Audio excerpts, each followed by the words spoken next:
Over the past several months, Jack Doherty has managed to do what most people genuinely thought was impossible, somehow making the situation even worse than it already was. And it feels like with every single incident, things just get more and more unhinged. But this time is actually different, because this time we're not talking about a PGA Tour ban or a destroyed car or a humiliating wedding. This time, Jack Doherty is sitting on a felony drug charge that could send him to prison for up to 7 years. And for the first time in a long time, it genuinely looks like Jack might not be able to buy or charm or joke his way out of this one. Before we get into it, make sure you guys drop a like on the video and hype it up. It genuinely helps more than you think. And if you haven't subscribed yet, do that now. We cover situations like this constantly and you don't want to miss the next one. Alright, let's get into it. So just a couple months ago, Jack Doherty would get himself arrested again, this time in the middle of a South Beaches entertainment district at 3 in the morning. And I want you to really sit with that for a second. 3 in the morning. Washington Avenue. For those who don't know, this is one of the most heavily policed stretches in Miami Beach, packed with nightlife and, crucially, cops. And what was Jack doing there? He was standing in the middle of oncoming traffic trying to film content for a gambling bet. That's it. That's the whole reason. Not because something happened to him, not because he was in danger. He was standing in traffic on purpose because he needed the content. When officers told him to get on the sidewalk, Jack's response, and this is a direct quote from the arrest report, was, "Once I'm done with this bet," he told a police officer to wait because the bet wasn't finished yet. And then, because apparently that wasn't enough, he challenged the officer to a duel. You want to go with him? You want to be funny? Go on the sidewalk now. You want to be funny? You say to get on the street, go on the street. I know who the think you are, bro. I'm getting out the street. No, you're not. He was trying after I you. Who the are you, bro? I was trying to walk up the street, but doesn't matter, bro. All you had to do was get in the sidewalk. That's it. A duel. I'm starting to think there's literally nothing going on in Jack Doherty's brain at any given moment. Like, he sees a cop telling him to get out of traffic, and his immediate response is to challenge him to a duel. I don't even know what that means. I don't think Jack knows what that means. Anyway, they arrested him. And when they searched him, they found half an orange amphetamine pill and 3 hand-rolled weed cigarettes. His bond was set at $35,000, and he was out by 8 o'clock that same evening. Less than 17 hours after he challenged a police officer to a duel while standing in oncoming traffic at 3 in the morning. And here's where it gets genuinely insane to me. Within 24 hours of the arrest, Jack was out doing a photo shoot with 6ix9ine. He did an interview with TMZ where he called it the worst day of his life, and then he posted a photo on Instagram wearing a t-shirt with his own mugshot on it, caption, "First day out, #Jack Doherty." He posted a TikTok saying, "I'm a free man, guys, let's go, I'm free." This guy got arrested on a felony charge and immediately turned it into a merch drop. That tells you everything you need to know. Notice how right after the arrest, his first instinct wasn't to lay low, wasn't to let his lawyers handle it, wasn't to show any awareness that this was serious. It was to maximize the content potential of his own criminal case. The Miami Beach Police Department put out a statement explicitly saying their enforcement applied regardless of celebrity status, and Jack responded by printing his mugshot on a t-shirt. The fact that Jack seriously believes this is all just material, that an active felony charge is content waiting to happen, is beyond me. Like, yes, he's been getting away with things for years, but the charge on the table is felony possession of a controlled substance, resisting an officer, and misdemeanor marijuana possession. We'll get to what that charge actually became later, because that part barely anyone is talking about, and it's the part that makes this whole thing a lot more serious than Jack seems to understand. But regardless, the arrest is actually only the second or third most insane thing Jack's done in the past year, because if you really want to understand how far gone this guy is, we need to talk about what he did at a wedding. Now, for those who don't know, before all the legal stuff started piling up, Jack managed to do something that somehow didn't get nearly enough attention for how genuinely messed up it was. In November 2024, Jack Doherty got married in Las Vegas. I use that loosely because the wedding was never legally binding. It was a Las Vegas ceremony live streamed to 15 million followers,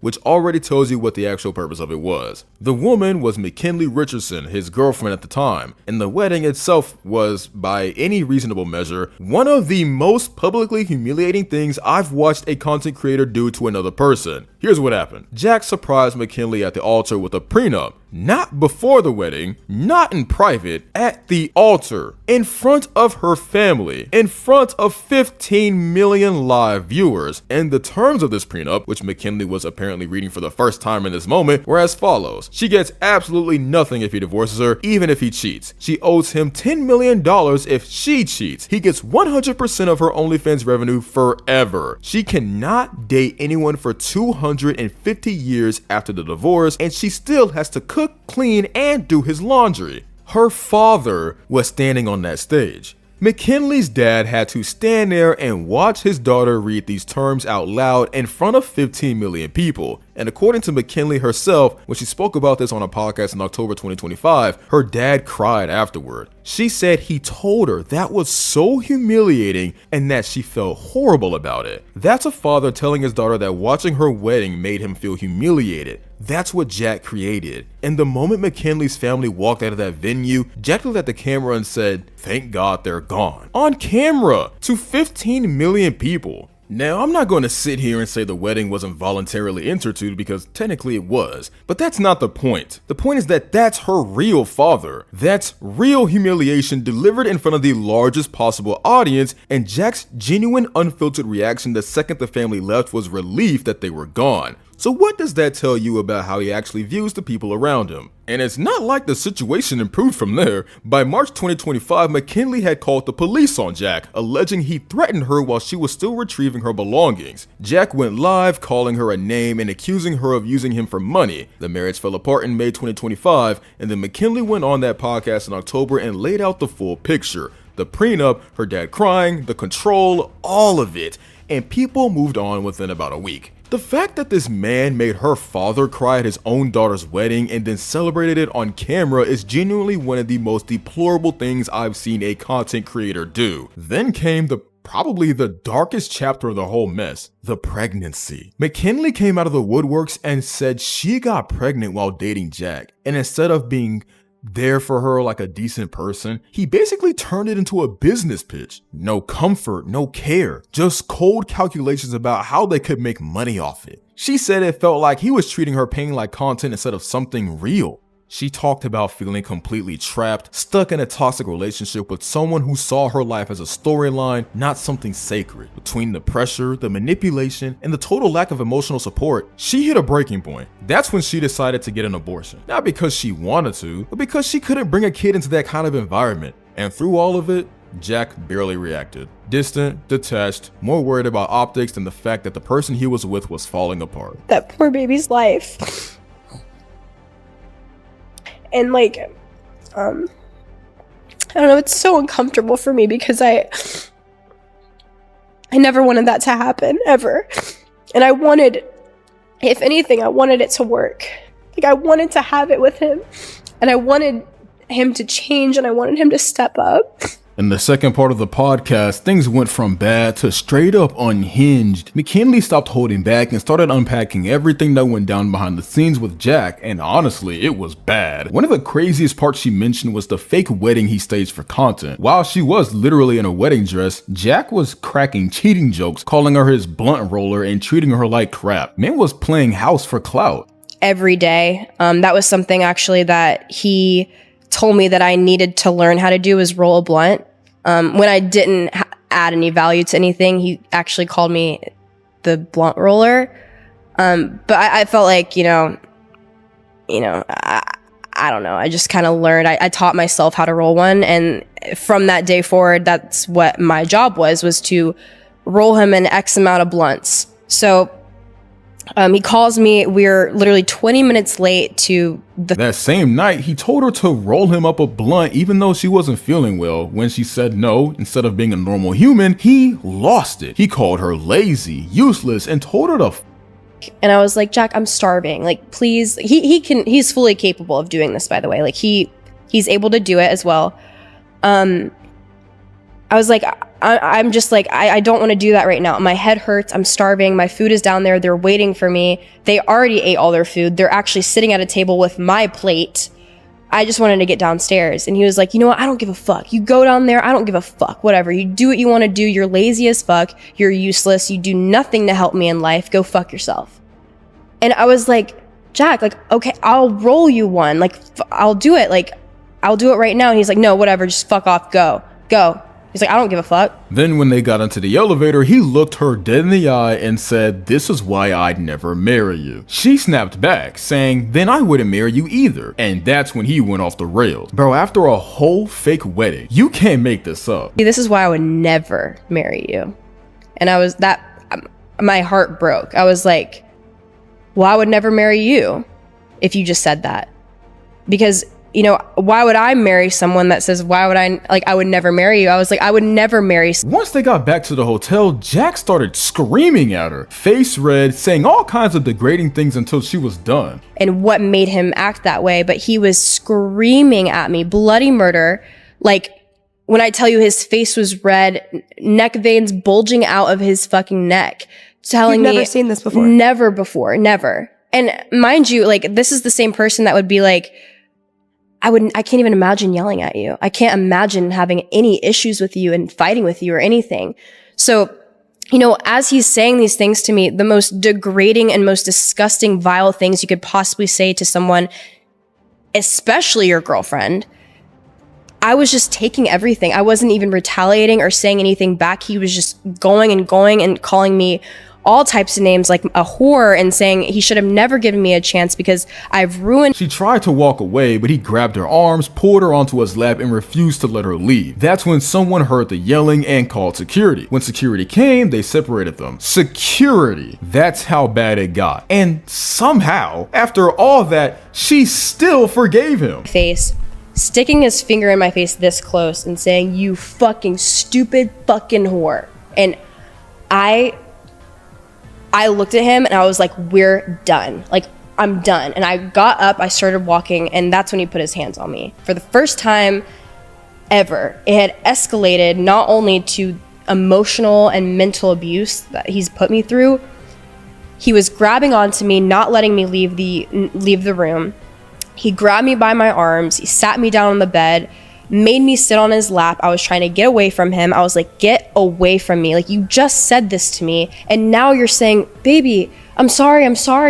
Like, I'm sorry, like, what do you mean? Like, what do you mean? I'm like, you. For a little while, things seemed calmer between them, but the peace didn't last. During Christmas, McKinley said she started feeling sick and got exhausted, but ignored it, thinking it was her thyroid issues acting up since she had the Graves' disease and no thyroid gland. She hadn't taken her medication in months, replacing it with Adderall. A bunch of videos, I'm starting to feel not right. I felt like something was wrong with, you know, me physically. I was health-wise, yes. I was very, very tired. I was just, my head was hurting. I felt irritated. I felt something was off with me. I knew it. I knew something was off. And I actually have health problems. I have hyperthyroidism and Graves' disease, which is an autoimmune disorder, and it affects my metabolism. I had to go through radioactive iodine treatment when I was younger, so I don't have a thyroid gland, so I take medication to mimic that thyroid gland. It's something that I need in order to survive. And throughout this entire thing, I never went to the doctor. I didn't take my medicine. I replaced that medicine with Adderall, and I was so unhealthy. I look back at pictures and I'm just like, wow, like, you can see it in my face. Like, it makes your face really puffy. It also does. Eventually, she took a pregnancy test and it came back positive twice. She said she felt terrified, not happy, especially given how unstable things were with Jack. When she told him, he wasn't shocked or emotional. He was excited about how much money they can make from a family YouTube channel. Yeah, not we're having a baby, not are you okay, just dollar signs and thumbnails flashing in his head. I ordered the pregnancy test, I took it, and I set it aside. I'm like, you know what? I don't think this is why I feel this way. I'm really hoping it's not. I wasn't expecting anything, and it was positive. And in that moment, I realized, like, wow, like, not only, you know, I wasn't preparing myself for this, but with where we're at in our relationship and how I feel and like how he treats me, like, that's all that came to my mind. McKinley told him she didn't want to do only anymore, raise a child around drugs and chaos, but Jack brushed it off, saying they'd make even more money when she was pregnant. I need to talk to you. And I told him, and he didn't seem surprised whatsoever. He was like, W. He literally was excited over the fact that we were going to make the most money we have ever made in our lives. It wasn't because he was excited to have a baby with me and have a family and start a new era of our life. It was, oh my gosh, we're going to start a family YouTube channel and you're going to make so much money when you're pregnant and you have a pregnant belly. And I remember looking at him and I was like, Jack, you do not realize if this is happening, I'm done. I'm not doing OnlyFans. I'm not doing that. And I don't want to be on social media, and we need to change our lives. Like, here we are, you know, we're living in this house. There's drugs, there's random people coming into our house all the time. It's not safe. What he does for a living, like he streams, he's always in chaos. I was like, there needs to be some sort of lifestyle change. Like, I don't know if you're ready for that. And he was like, it doesn't have to be a lifestyle change. Like, the next day, he went clubbing, made cheating jokes, and even blew smoke in her face while she sat beside him in the car. She said she realized then that he wasn't ready for fatherhood. And honestly, that decision probably saved her peace because the man was already spiraling.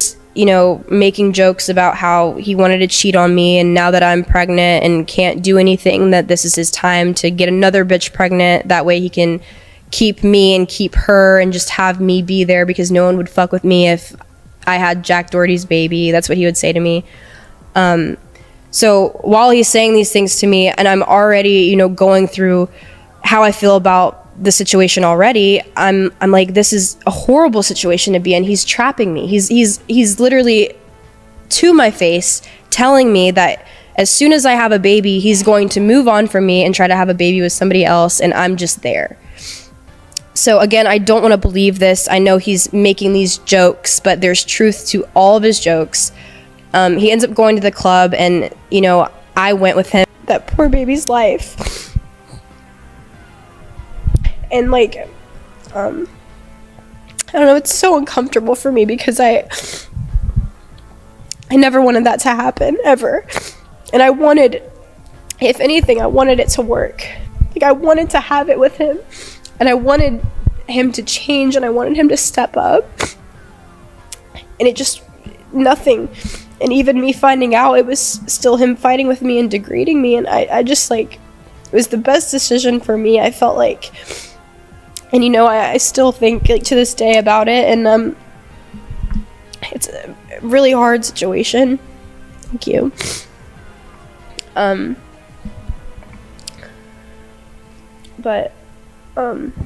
McKinley eventually told her parents, who urged her to come home. Jack didn't join her. He went skiing in Utah instead, acting like nothing was wrong. That was the moment she said it truly hit her that she'd be raising a baby alone while he chased content in cloud. Telling my parents, they were like, please come home. We need to go to the doctor. I told him that I was going home and I would really love for him to come with me, but he ended up booking a trip to Utah and skiing and, you know, planning that trip with you and you guys. And the saddest part is that nobody knew what was going on. After thinking it through, McKinley decided not to have a baby. She said she didn't want to bring a child into that kind of environment, especially knowing Jack would try to turn it into content and profit from it. You know, it wouldn't be a good situation if I'm dealing with all this stuff and, like, how I feel. I couldn't imagine bringing a child into the mix. And I knew, you know, the only thing he cared about was money and content. And I knew if we had a child, it would be the same exact thing. I knew that child would be exploited. I knew that it would be around things that I wouldn't want my child to be around. It just didn't line up. They kept fighting every now and then. There wasn't a single stretch of peace between them. While McKinley was getting her hair done, Jack decided it was the perfect time to hit the club and raise up some girls. He wasn't joking either. He literally streamed himself flirting while she sat in the salon watching it unfold. Took advantage of that day that I was there and said, well, now that you are at a hair appointment, I'm going to go to the club because now I can raise up some bitches. Where's the just kidding? He wasn't kidding. He did that the entire time I was there. I was, like, watching it. Is there clips of that? Yeah. Oh, McKinley's calling me. Hello? But I went to get my hair done this day, and He went to the club.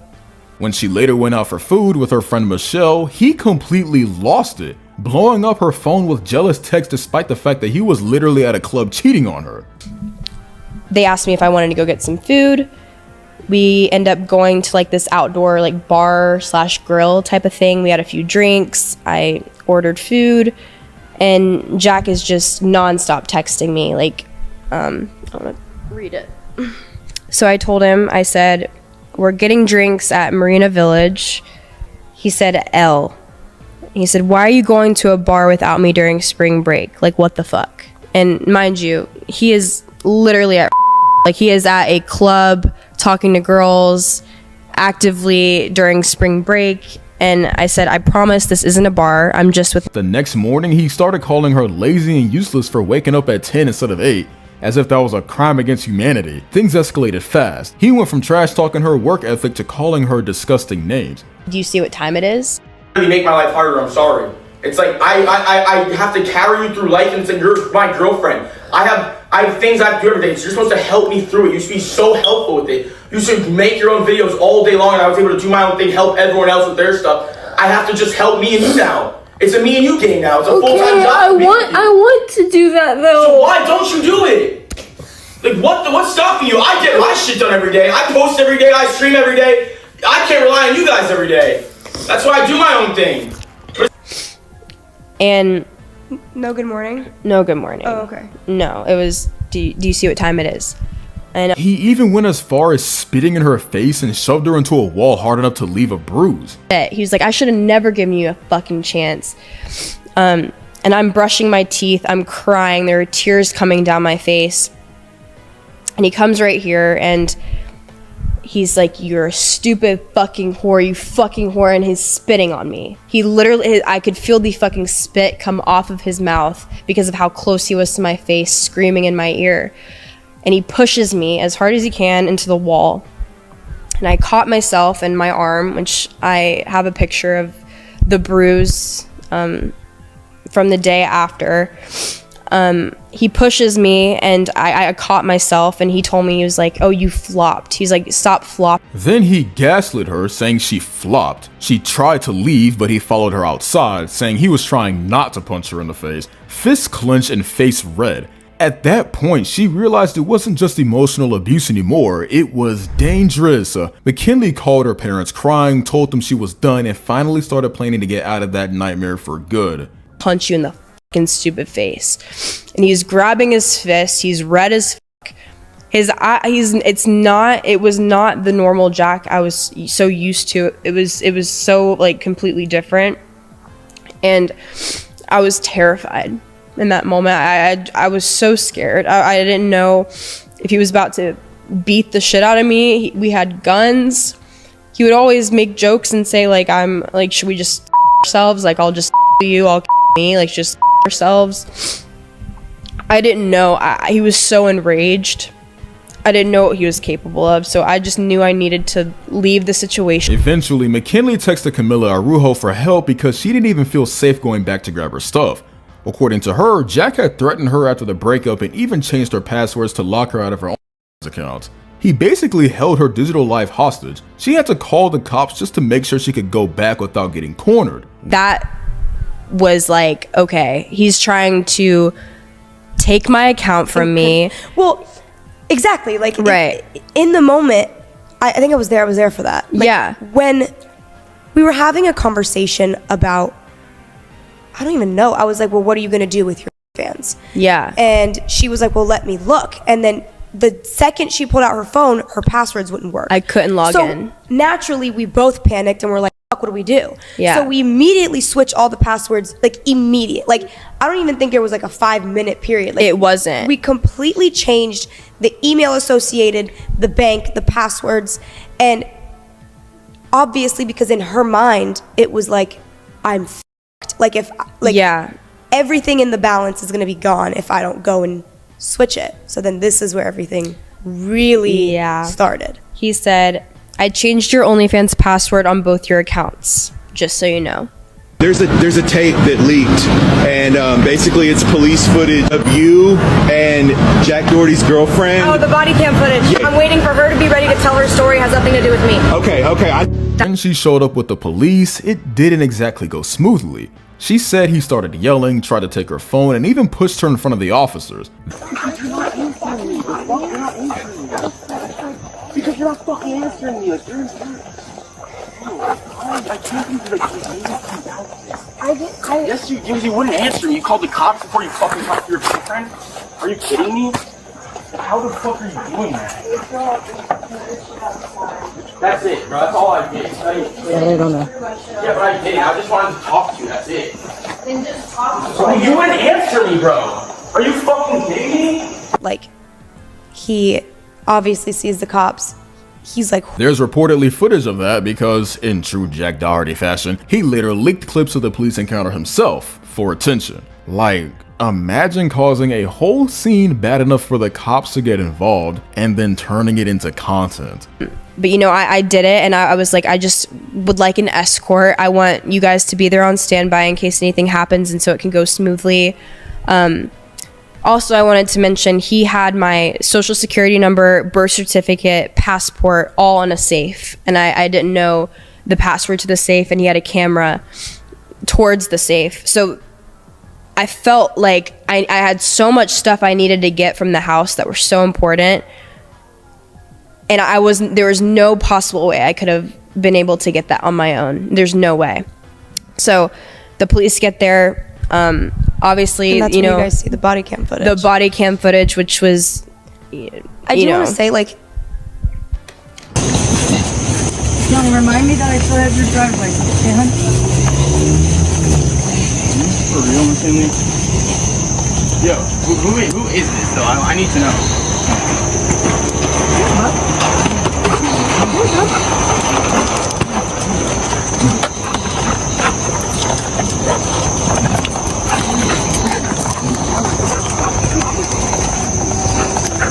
What's up, man? How are you? Because you're not fucking answering me.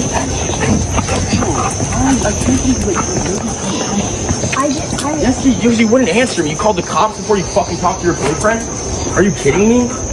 Like, how the fuck are you doing that? That's it, bro. That's all I did. I don't know. Yeah, but I did. I just wanted to talk to you. That's it. Then just talk to me. So you wouldn't answer me, bro. Are you fucking kidding me? Like, what? You called the cops. You can't, like, slow down so I can be with you. You gotta get out of my house. I didn't let you. I didn't say you can come in. She's letting us in. She doesn't own this house. I didn't say you can come in my house. Her address is on here. She's a resident here. I don't care. You guys aren't allowed in my house. We're not here to have a hard time. You guys aren't allowed in my house. I'm sorry. She lives here. Who gave you? She did. She doesn't own this house. Just because she lives doesn't mean she gave permission to. Stop acting like this. Bro, you called the cops on me in my own fucking house after I've done everything for you. Because you threatened me back. I didn't threaten you, bro. Bro, how did I threaten? Post breakup, he apparently kept posting about her, accusing her of ruining his life. Which is crazy because from her side of things, he's the one who made hers a mess. She said he even tried to sue people who helped her after she left and lost.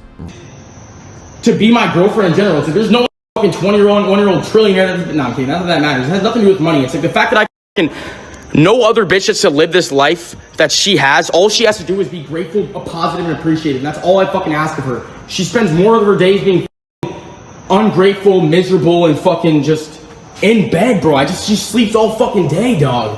And how does she expect her life to get better? Exactly. It's like there's no other guy in the world that's gonna fucking treat her better than me. Because we didn't fight for 2 years. Our biggest fights ever were in the past 2 weeks. It's like that's normal, and now she's crashing out, breaking up with me, calling the cops. Like fuck that. Like I don't need to be with a girl. I never wanted to be in a relationship to begin with, bro. This bitch is ignoring me while she's changing her OnlyFans passwords to steal $500,000 a month. Like the fuck. And the sad thing is, he wasn't upset that I left because he loves me, but he was just he was angry at. Right after going live and trashing McKinley publicly, Jack started love bombing her over text, doing a full 180 like nothing happened. He spammed her with desperate messages about how much he loved her and couldn't live without her, then flipped again once she picked up his call.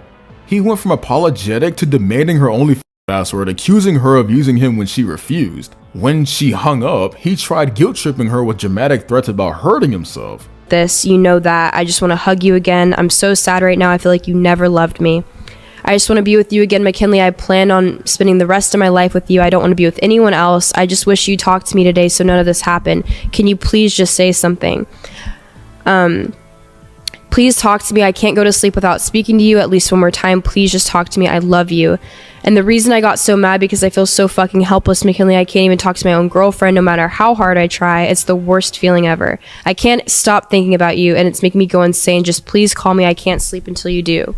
And look, I'd love to say this is a one-time lapse in judgment, but you have to remember this is the same guy who almost killed his cameraman a few months earlier and genuinely didn't seem to care. So just a couple months before the wedding, Jack Doherty would total his $200,000 McLaren on a rainy Florida highway while looking at his phone live in front of 185,000 viewers on Kick. His cameraman Michael was in the passenger seat. Michael ended up from his right temple and needed stitches. And when I say Jack's first instinct was not to check on Michael, I mean that in the most literal sense possible. The footage exists. After the car stops, Jack is screaming about the car, and then he turns to Michael, who is from his face, and says, Michael, here. Michael, do you have your film on that phone too? He wanted to make sure the footage was being captured. Michael is bleeding from his temple. Bystanders are literally dragging Jack out from the driver's window, and Jack's priority in that moment is content preservation. I'm starting to think at this point that the camera is more important to Jack than any actual human being in his life. Like, if he actually cared about Michael in any real way, you'd think his first instinct wasn't to be to shove a camera at someone who was visibly injured. But that's not what happened. What happened is Jack made sure the content was saved, got pulled out of the wreckage, and then turned the hospital visit into content too. His defense afterward on TikTok Live: I literally hydroplaned. I'm in a McLaren in the pouring rain. What do you expect? You guys have never drove a McLaren. As if owning an expensive car removes your responsibility to not stare at your phone while driving it in the rain.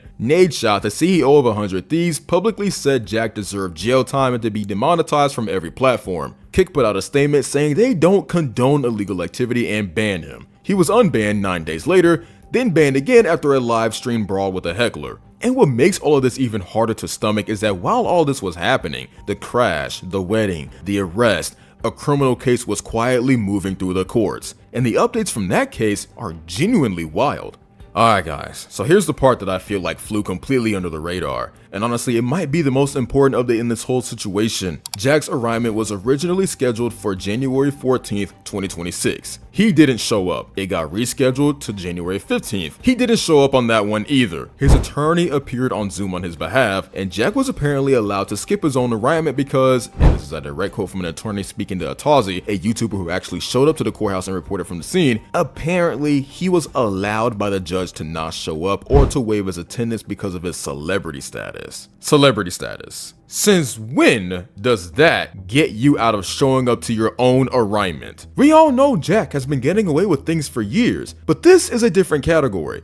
This is a judge extending a formal legal accommodation because Jack Doherty makes YouTube videos. But here's the part nobody is really talking about. During that January 15th hearing, the judge only addressed 2 of the 3 charges from the original arrest, and one of those charges had been quietly changed. The original arrest report listed amphetamine, Adderall essentially, which is Schedule 3. The updated change is cocaine, Schedule 2. Atazi noted it himself from the courthouse. This does make things meaningfully worse for him. Cocaine possession as a felony in Florida carries a maximum sentence of up to 7 years. Okay, so I just got out of Jack Doherty's arraignment for his criminal trial here in Miami, Florida, and it's safe to say there was one unexpected thing that happened during all of this. So originally, the date was set for January 14th, 2026. I show up January 14th, which was yesterday,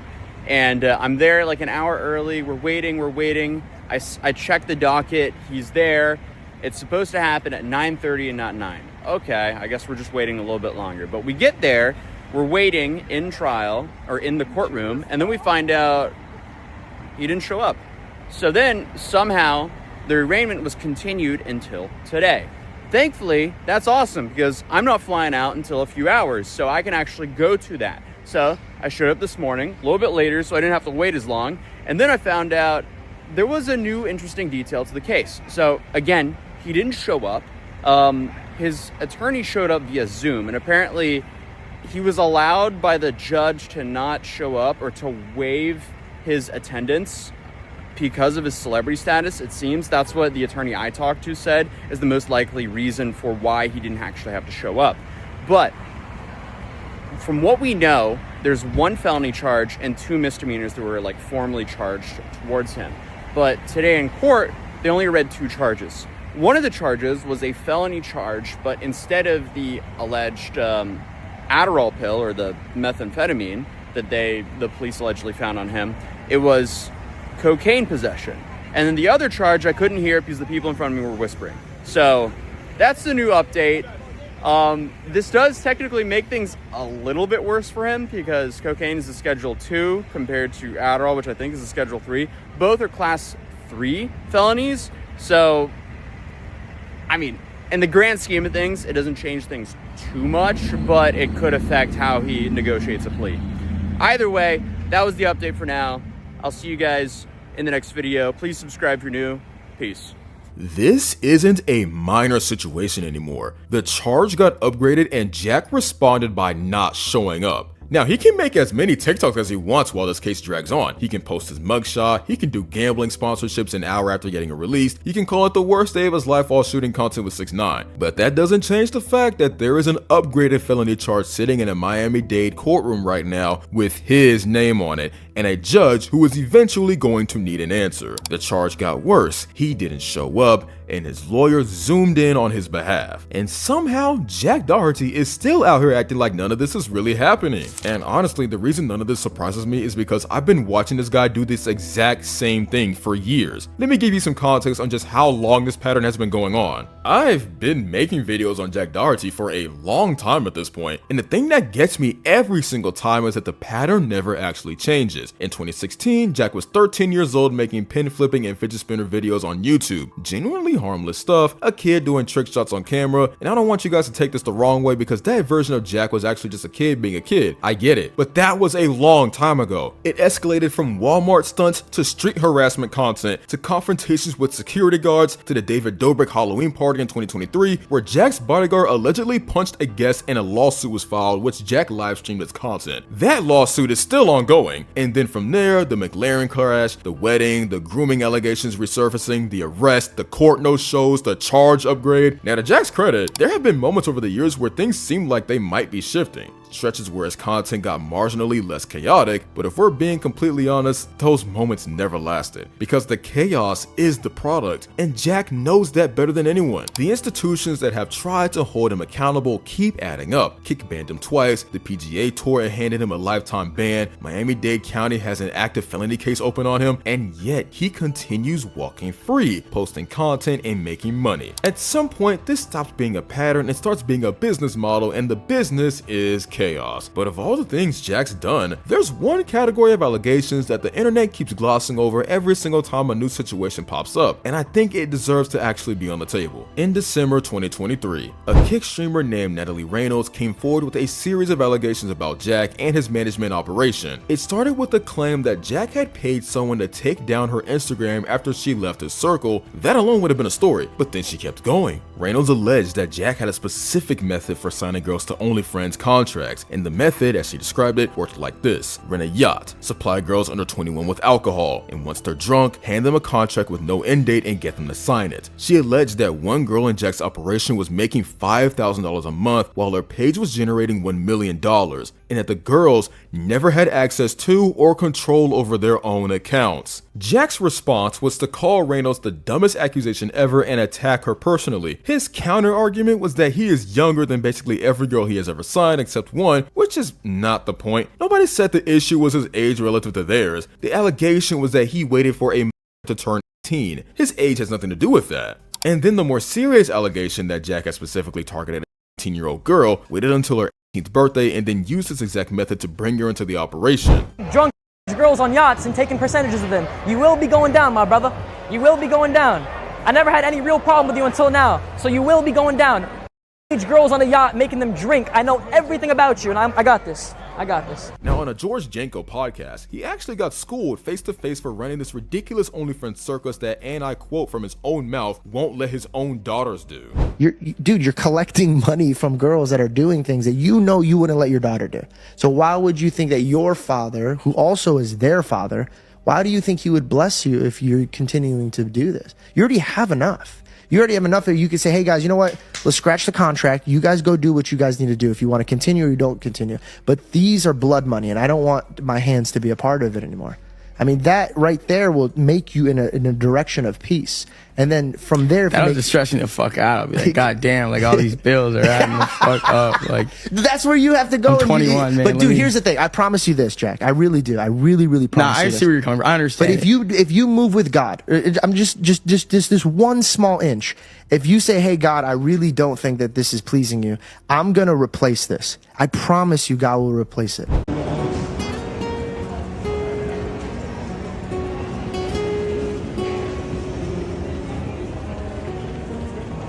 I decided to take it up a notch by using an air horn. All right, guys, we got an air horn now. Hopefully no one gets mad at us. My bad. Hey, put the camera down. Take another shot. Yourself, loser. Why don't you guys come over here? I hit it better than you, that's for sure. Come show us. Go back into your yard. You said come in a bowl. Nobody said that. Come show us. Give me that camera. Alright, that's all freaking. We don't have the mic filming me. Subscribe if I should. The guy who used to make $500,000 a month was now pulling maybe 15 grand tops. But the problem was, his lifestyle didn't get the memo. He was burning through $90,000 a month on rent, cars, and staff, mansions, supercars, payrolls, all of it piling up while the money dried out. Doherty and economy? Dude, for real? Bro, I thought you were rich. Like, you're in the middle of the seat, the back of the plane. Like, what's going on? I'm saving money, bro. Go, get off the plane. Bro's down bad. Bro's down bad. And after months of flexing private jets, Rolexes, and his millionaire lifestyle, the guy just got caught flying economy class like a budget influencer on a mileage redemption. After all, it's just OF money. I mean, nothing wrong with economy class, but when you've built your entire identity on pretending to be richer than God, that's a hard fall from the clouds. And what do broke influencers do when they're out of ideas? They start scamming. So of course, Jack hopped onto crypto. He figured if he couldn't prank people for money, he could just scam them instead. He launched his own token on the Solana network and hyped it like it was the next big thing. Promised insane returns, early investor bonuses, the whole get rich with me spiel. He spammed it across TikTok, YouTube, Instagram, everywhere he could. It was pure hype, no substance, just greed disguised as innovation. And for a minute, by God, it actually worked. His coin's value skyrocketed. His Discord was full of fans bragging about their gains. Kids were literally taking out loans and using their savings to buy in because Jack told them it was a once-in-a-lifetime opportunity. Then, boom. Within 48 hours, Jack and his inner circle dumped 87% of their holdings. The token's value crashed by 96%. Millions gone. Thousands of his own fans, many of them teenagers, lost everything. Meanwhile, Jack walked away with around $1.2 million from his pre-sale stash. The crypto community called it one of the biggest rug pulls of 2024. Everyone else just called it classic Jack Doherty. He thought he'd gotten away with it. He moved the profits offshore, flexed like nothing happened, and kept streaming. Instead of reflecting or trying to rebuild, he doubled down on his clown behavior. He started doing giveaways on Instagram where he promised cash to anyone who followed him. Claimed he'd write fans' names on his wall like it meant something. Bro, your wall? What, next to the eviction notice? Then he started teaming up with shady promoters pretending he was making a comeback. In reality, it was just another desperate grab for attention. And just when you think he couldn't fall lower, he did. He's back out in public doing harassment pranks again, dragging a bodyguard along to intimidate random people. My brother's gay. The fuck? I kissed two guys at once. How can I be homophobic? You don't know anything. You're just a woman. You can still be homophobic. Oh, and what are you? Homosexual? You think someone who's been on the internet long enough to know better would have at least a shred of self-awareness, but nope, Jack took cringe to a whole new level. First off, he somehow managed to sneak into TwitchCon like he owned the place. Big mood. Right from the start, he's spitting homophobic slurs like it's some kind of flex. He tried to defend himself by saying, bro, my brother's gay, I can't be homophobic. Sure, buddy, and saying you have a black friend totally makes racism disappear too. Then came Canel Joseph. Now, here's a man who actually knows what's up. Jack thought he could bait him, get all intimidating, maybe look like some alpha streamer in a TikTok edit, but he got absolutely cooked. Cannell just casually touched his chest, jumped around screaming, and Jack's face went from "I'm untouchable" to "I have no idea what I'm doing with my life" in 0.2 seconds. Jack literally had zero control and no clue how to save face. It was glorious. If that wasn't enough, Jack then stole a $100 mic from Cannell like a 5-year-old trying to annoy his sibling. Just petty, pathetic, and so him. He thought security was his armor, letting him do whatever he wanted without consequences. Reality check: having a beefy bodyguard doesn't make your personality less cringe, Jack. It just makes you a rich little loser. The night kept getting worse. Jack kicked out of a party by Neon, and the ultimate humiliation was when all of his girlfriends ditched him to stay with Neon instead. That's right, the nerdy streamer literally stole his girls while Jack sulked outside. At this point, people weren't watching him because he's entertaining, they're watching to see how far he'll sink. He's not the prank guy anymore. He's the example, the warning sign, the "don't end up like this" of influencer culture. During a spring break trip, McKinley said she was staying with Jack and one of his friends.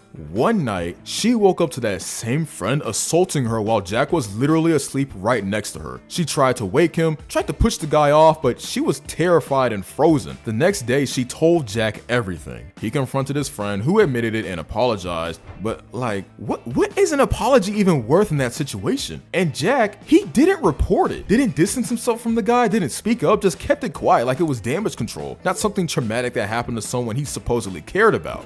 That silence said it all. He cared more about his image than doing the right thing. And he's trying to hunt me from the back while I'm talking to Jack, and Jack is awake. And Jack is like, "Bro, get out of here. Like, what are you doing? Go." And he was like, "I don't give a f, I'm fucking her right now." And I just remember waking up and hand was in tip of the iceberg. McKinley goes on to detail crazy moments like the golf cart stunt that left her with serious back and neck injuries, landing her in the hospital, him openly disrespecting her family, and even telling her he'd never marry her. What? But it didn't start out that way. Early on, things actually seemed almost normal, at least until OnlyFans came into the picture. McKinley said that when they first got together, she was totally against joining OnlyFans. That just wasn't her thing. And Jack? Oh, he loved that. You know, he would kiss me and then he would say, like, "You're the most beautiful girl I've ever seen. I know you're my wife because I'm not doing, you don't do OnlyFans." He would tell me, "I know you're my wife because my wife would never do OnlyFans." He was out here calling her wife material for not wanting to do it, like he just discovered the last moral woman on earth. But give it a few months and suddenly Mr. I love your values is turning into her personal OnlyFans manager, pressuring her to make an account. But his employees, they would come up to me while I was there and they said, "Hey, would you ever do OnlyFans? Like, you would kill it." And I was like, "No, absolutely not. That's something I promised myself I wouldn't do, no matter the amount of money, nothing. I just wouldn't do it." She described this one dinner with Jack's business friends where they started questioning her about why she didn't have an OnlyFans yet. Super awkward. The craziest part, she thinks Jack set it up. Like, imagine getting ambushed at dinner by your boyfriend's colleagues just so they can convince you to do something you've clearly said you don't want to do. They didn't ask me anymore, but they were like, "Well, let me know, like, let me know if you want to." Again, at this time, I'm like, absolutely not. When she pushed back, he allegedly told her, "Fuck your morals." So the guy who once praised her values apparently decided those didn't matter anymore once money and clout were involved. The way I was raised, like, I that's something not in the cards for me, and I'm firm on that. And he said, "Fuck your morals." He said, "Fuck your morals." And things only got worse. McKinley said Jack started making ultimatums, telling her there was no reason to be together if she didn't join OnlyFans. That's not persuasion, that's emotional blackmail. She tried to reason with him, but when she went to confront him, she walked in to see him and one of his employees literally laughing about it. Real mature, bro. She said she tried explaining how her parents would react and why she wasn't comfortable, but Jack brushed it off and said they'd come around once they saw the money. Then he dangled fame in front of her, promising her that they'd be a power couple and that their brands could grow together. McKinley said she finally caved after all the pressure, even though every part of her hated it. Then, the very next morning, Jack allegedly walked in like some kind of businessman and dropped a contract in front of her. No heads up, no lawyer, no time to even call her parents, just a pen and that trust me energy nobody should ever trust. we ended up going to bed, and I woke up, and that morning he had a contract in hand and he told me to sign it. I didn't even have the opportunity to talk to my parents about it. She claims the contract basically handed him control over her social media, TikTok, Instagram, everything she'd built. When she questioned it, he brushed it off, saying it didn't mean anything and they could change it later, which, let's be real, is a major red flag. Once she signed, he reportedly told her, "You're now Jack Dye's girlfriend." That's not a title, that's a warning label. McKinley says this contract also tied her OnlyFans earnings to him, meaning he took most of the money while she got the scraps. So yeah, while she was supposed to be the girlfriend, it sounds like she was also the unpaid employee of his brand. If you've ever seen Jack's videos, you know the guy lives for clicks. But according to McKinley, that obsession went too far. She said he prioritized content over her safety, like during a golf cart stunt where the thing literally flipped and injured her back and neck. She claims it wasn't even an accident, it was done on purpose for content, and instead of taking her injury seriously, Jack just kept filming. Later, he surprised her with another golf cart as a gift. Nothing says romance like replacing the vehicle that almost hospitalized your girlfriend. Most beautiful girl in this hospital right now, right? Yeah. Yeah. My lower back is in a lot of pain. Like, I tried to lay down, but the pad on it, it's just getting worse, and it definitely hurts more now than it did at the time. Have you hit your head? I don't remember. My head doesn't hurt at all. At that point, she said it clicked. He didn't love her, he loved the attention. Everything, even her fear, was just part of the show. Then came the claims from the blast. McKinley alleged that Jack was abusing Adderall, mixing it with alcohol, and becoming unpredictable and dangerous. She even said he tried to get his employees to take Adderall too, just to keep up with his energy. The same report mentioned that she described their relationship as a trauma bond, something that started as a passion but spiraled into emotional control and psychological chaos. It gets even darker. According to Yahoo's report, McKinley claims she once woke up to one of Jack's friends touching her while Jack was passed out right next to her. The worst part of the whole ordeal is that Jack was drunk. He couldn't even remember the whole thing at all the next day. We end up going to bed, and I just remember waking up and his hand was in my pants. I was in the middle of him and Jack. In part 2 of the podcast, McKinley really opens up, talking about how things with Jack Doherty went from bad to straight up toxic, and what finally made her say, "I'm done." Now let's get to their so-called wedding, because honestly, it summed up everything wrong with their relationship in one event. It wasn't about love or commitment, it was about content. Jack convinced her to go through a fake wedding just to stream it, which is already questionable whether your relationship is barely holding together. But the way he behaved during it, absolutely humiliating. This guy can't be serious. Do you both promise to love one another, always tell the truth, cherish each other forever and ever? I do. While McKinley's standing there in a wedding dress, he's out here making jokes about cheating and saying stuff like, "I already want a divorce." Like, dude, maybe hold off on being a walking red flag for one day. He even hung up on her right before the ceremony because she refused to roll him a blunt. You're about to fake marry someone and your biggest issue is who's rolling the weed? Be fucking for real, bro. He kept calling her the blunt roller like that was her whole identity. The disrespect wasn't even subtle, it was bold, public, and constant. McKinley said that car ride to the wedding was when it really hit her how bad things had gotten. He was cold, dismissive, already talking about divorcing her all over something as petty as a blunt. McKinley's parents came to this fake wedding thinking it was something lighthearted and supportive, but Jack couldn't even muster the bare minimum of basic respect. He barely acknowledged them, acted cold, and at one point read out these mock vows in front of her dad. And he just is saying, "I'm gonna fuck you right now." And I woke him up and Jack woke up and he was like, I was like, "Get him out of here. Like, I don't know what to do." And he's trying to hunt me from the back while I'm talking to Jack, and Jack is awake. And Jack is like, "Bro, get out of here. Like, what are you doing? Go." And he was like, "I don't give a fuck. I'm fucking her right now." And I was just shaking. I was crying. I was in shock. And he just gets up and leaves the room. And I stayed awake that whole entire night. Like, Jack went to bed. And I just was like, there's no way that happened to me right now. Like, I don't know what to do. And these vows weren't funny. They were humiliating, full of controlling language like financial penalties and rules about what she could or couldn't do. He didn't even let her read them beforehand, so she's standing there in front of her parents, blindsided while he's making fun of her in front of an audience. So they made it clear that they managed these girls, or they did not. After the fake wedding, things spiraled. She'd been hungry all day, asked for help, and he called her lazy and useless. And then in an elevator, he told her flat out, "This is why I'd never marry you." Imagine hearing that in your wedding dress after hours of trying to hold yourself together for a guy who's treating you like a prop. See, this is why I would never marry you. And my heart broke. I was like... When she confronted him about it, he went ballistic. They ended up arguing over text in front of guests while she was literally crying in her dress. He flipped everything on her, said she was always in a bad mood, that she made things difficult, and that he had to beg not to argue. Classic gaslighting. This was a huge part of Jack's manipulation playbook, the just kidding defense. He'd say something vile or degrading, then immediately backtrack like, "Relax, it's a joke." It's a perfect way to make someone question their own reaction. If she got upset, he'd turn it into "you're too sensitive." If she stayed quiet, he'd push harder. McKinley said that became his go-to move. Every hurtful comment came with a punchline. But when the jokes stop being funny and start being constant reminders of disrespect, that's not humor anymore, it's control.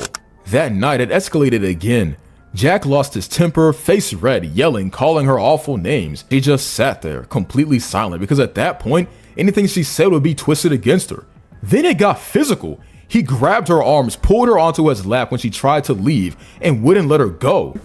He grabbed me by my arms, he sat me down on the bed, made me sit on his lap. I was trying to get away from him. I was like, "Get away from me. Like, you just said this to me, and now you're saying, baby, I'm sorry. Like, she told him she was scared, that she wanted out. And right then there was a knock at the door. Security had heard the yelling. For a split second you'd think he'd calm down, and he did, but only because he was terrified of getting caught. The guard asked her if she felt safe. She couldn't even answer.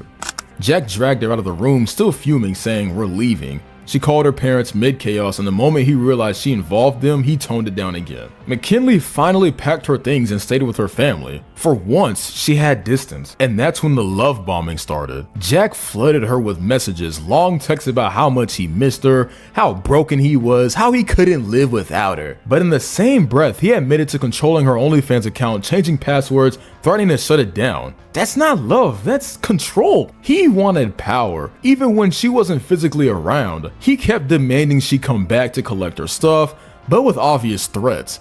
If she didn't, he'd destroy her things. So she did the smart thing. She brought the police with her. You're evil as fuck. I can't stop thinking about how much I've done for you these past 2 years and how fucking quickly you just run off. Bro, I need my chain, bro. Bro, I need my chain, bro. Bro, you're not taking that, bro. What? All right, bro, it's on camera. Like, wait. Like, what? So, picture this. Jack Doherty's at a Miami club, flexing his $200,000 chain like he's the final boss of cloud chasing.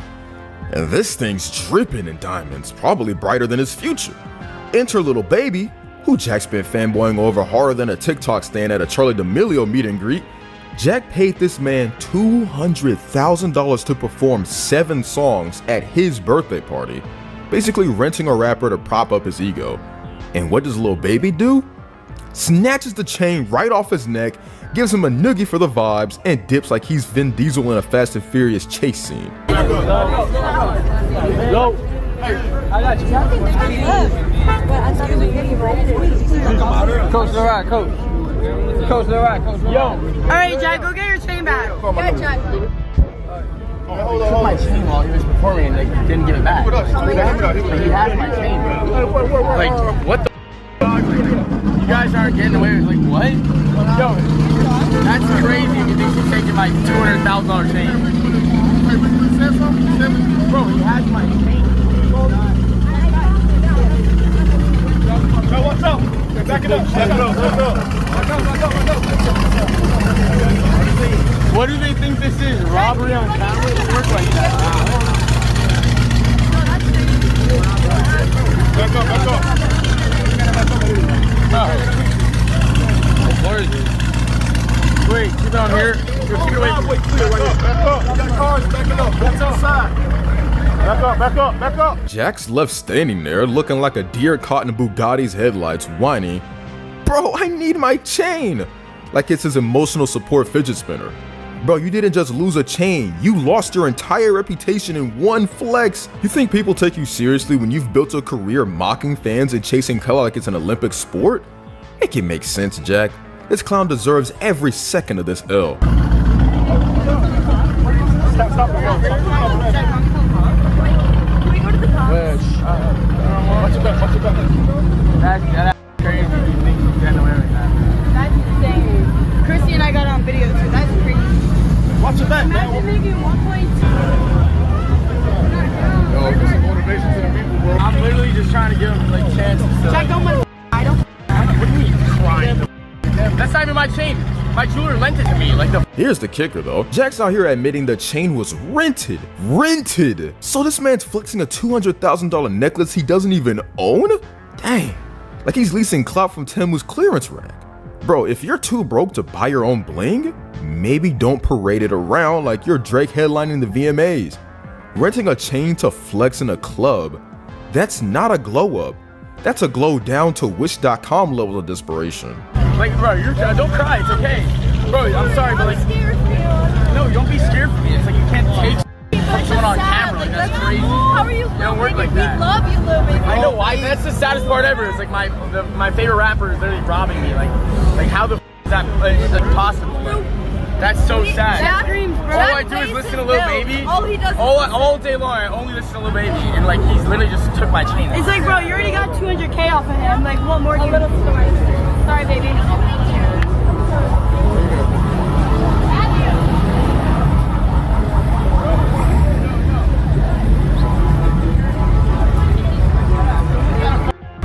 Someone's gotta cough up that chain before like it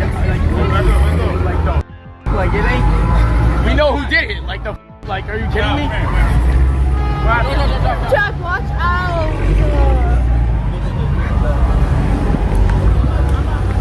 I'm not trying to go to. I don't want to go to cops. It's Lil Baby. Like he getting naked, but like no, he can't. But like yeah. Bro, I'm not trying to like do that. I just want to get Jack. Come here. Bro, I'm not trying. I don't want to tell the cops. Like, No, don't stop. What? Now's not time to get home. Yeah, I'm not telling them. No. Put the mic. No. And the video? It's pure chaos and it's not staged. Jack's too terrible an actor to fake this level of panic. The guy's panicking, voice cracking like he's auditioning for a Disney Channel sob scene, yelling, "It's on camera!" Like that's gonna make Lil Baby FedEx the chain back with an apology note. Bro, you're not getting that bling back, and you're getting a diss track and a lifetime ban from Cool. The clip shows Jack flailing, begging, "I need it back now, dog," while Lil Baby's crew laughs like they're watching a live-action Looney Tunes episode. This is raw, unfiltered humiliation, and it's delicious. Jack's not pissing his pants from fear, he's drowning in his own clout-chasing tears. Unlike his usual stage stunts, this one's real, and you can tell because he looks like he's about to call his mom for a bailout. I was talking to the cops, they said you have to talk to them. Can you go talk to them? I can't because they're saying Get that, pick that up. Yo. No way. I don't believe that. I know. I don't believe it either. Well, who's his main security? If someone has to be with him that I can. Wait. Saying last car. We have it on video. Bro, he has my chain, Lil Baby. Like, yo, which car is he in, bro? Nah, it's not even him, bro. Yo, Dan. Yo. Bro, he has my chain, bro. Alright, if y'all are gonna be like that, like, alright. Like, like, you can't, like, rob someone on camera and get away with it if you think it's like that. Like, what? Like, there's no way. Those are not his boys if you're letting him do that. That's hilarious. Like, it's hilarious if you think it's like that. Alright, bro, like, do I really have to go to the cops over a chain? It's $200,000 chain. Like, chat, what do I do? It's like, yo, someone's got to go in there and tell him, like, he has my chain, bro. He has my chain. He has my chain, bro. Baby. Yo. Come on. Bro, he thinks. Come on. Bro, I need my chain, bro. Bro, I need my chain, bro. No, bro, I need that chain, dog. No, bro, I need it right now, dog. Bro, we're not doing, no, bro, you're not taking that, bro. What? All right, bro, it's on camera. Like, wait. Like, what? He thinks he can take my chain and get away with this? Hilarious. You gotta be for a YouTube video. There's no way this is real.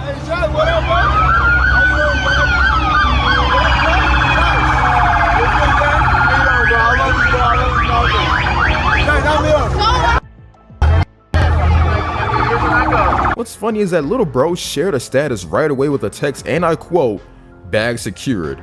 Like it's you're fueling the fire. Jack? Poor guy tried to call him back and noticed he changed his phone number. He has a new number. How do you know? Screen now. Really?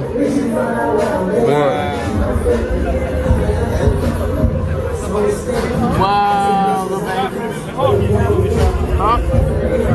Is that Lil Baby? Let's talk about why Jack's the perfect victim for this.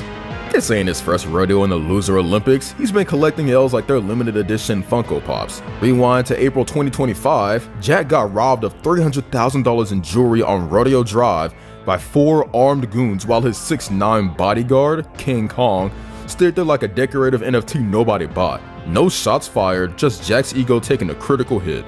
Then there's the McLaren crash on stream, where he totaled a $200,000 car, got banned from Kick, and had SNL clowning him like he was the punchline to a Pete Davidson roast. Oh, and the Cadillac Escalade he turned into a $200,000 paperweight in Dubai? He blamed his girlfriend Timu McKinley like she yeeted it into a guardrail for TikTok views. Jack's got a PhD in dodging accountability, but his resume is just a scrapbook of totaled cars, stolen chains, and bad decisions. This Lil Baby robbery, it's personal. Jack's been simping for this man harder than a Twitch chat for Pokemon.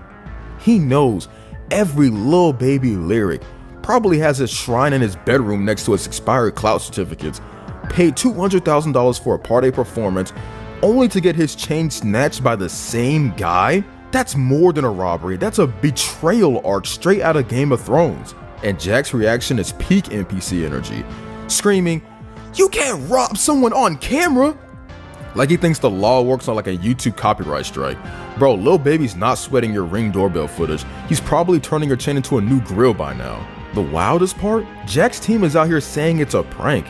Tim and McKinley screaming about calling the cops, but Jack's like, it's just a joke. Really? A $200,000 joke? Come on, man, that's not a prank, that's a heist. And let's talk about Timu McKinley for a hot second. She's out here playing ride or die, but her vibe's giving, I signed up for clout, not this.